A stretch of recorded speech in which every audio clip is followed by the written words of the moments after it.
যাও গিয়ে এখন নিয়ে এসো। টাকা নেই। টাকা নেই মানে? কি করেছো টাকা? খরচ করে ফেলেছি। কি? তুমি এতগুলো টাকা মাত্র 15 দিনে খরচ করে ফেলেছো? তোমার মাথা ঠিক আছে তো?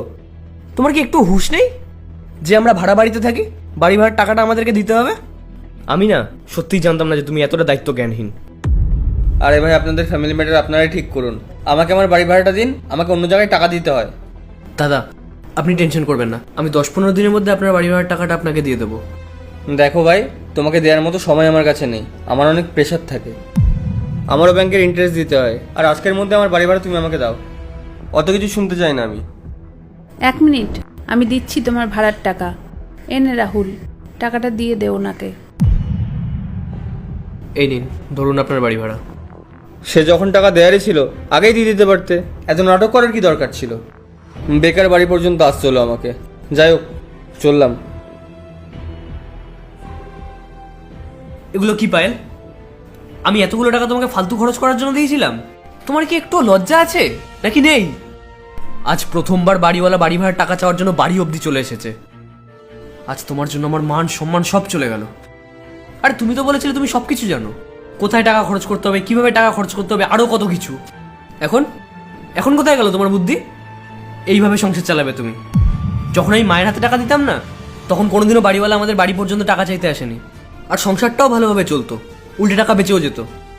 আজকে শুধুমাত্র তোমার জন্য বাড়িওয়ালা বাড়ি অবধি চলে আসলো, আর আমাদেরকে কত কথা শুনিয়েও গেল। মাত্র 15 দিন, মাত্র 15 দিন হয়েছে আমি তোমাকে এতগুলো টাকা দিয়েছি, তাও আবার 50,000 টাকা। আর তুমি 15 দিনেই 50,000 টাকা খরচ করে ফেলেছো।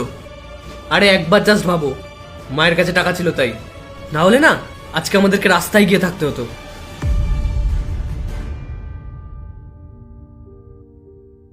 মা, আমাকে ক্ষমা করে দিন, আমার অনেক বড় ভুল হয়ে গেছে।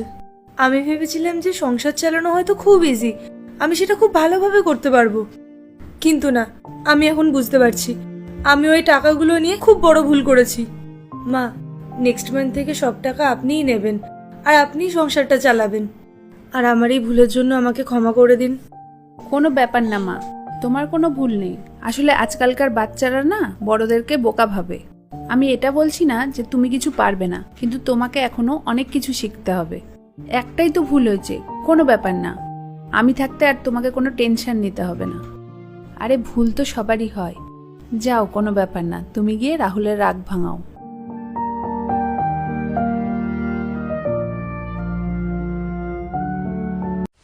পার্ট 2 দেখতে সাবস্ক্রাইব করো ভেলকু 78M।